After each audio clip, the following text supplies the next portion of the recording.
Magandang araw mga kabarberos. Ang isang barbero ay tulad ng isang teacher, tulad ng isang doktor, tulad din ng isang estudyante. Siyempre kapag estudyante ka, nag-aaral ka pa lang.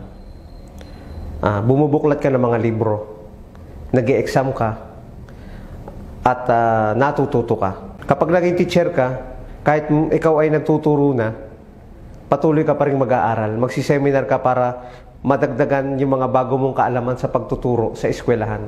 Ganon din sa doktor. Kapag ikaw ay doktor na, may mga seminars pa rin yan para sa mga makabagong medisina na gagawin mo o igagamot mo sa mga pasyente. Dito naman sa pagiging barbero natin, ganon pa rin. Kahit marunong na tayo, kahit dekada na yung pagiging barbero natin, kailangan pa rin nating mag-aral.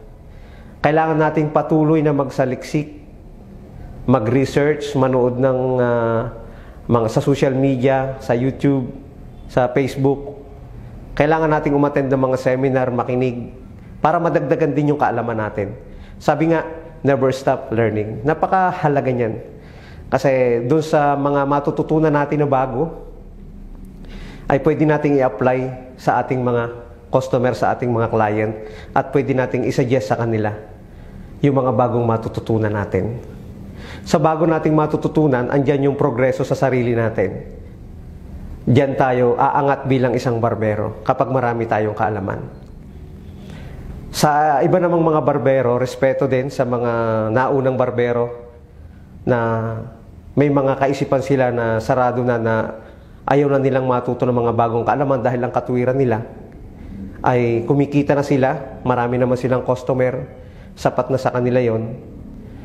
Okay lang yon kung ganun talaga yung inyong pananaw sa buhay. Pero para sa akin, napaka-importante pa rin na bukas tayo o maniniwala tayo sa mga bagay na pwedeng magpaunlad sa ating sarili. Siyempre, kapag nangyari yon, andyan yung magandang bunga niyan, andyan yung makakagawa tayo ng mga bagay-bagay na gusto natin. Siyempre, kapag marami tayong nalaman sa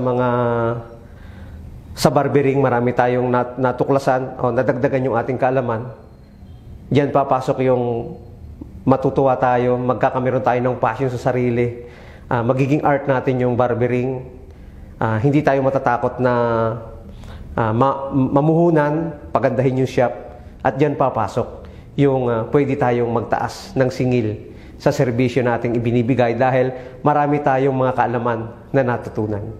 Yon, magandang araw mga kaberberos at maraming salamat.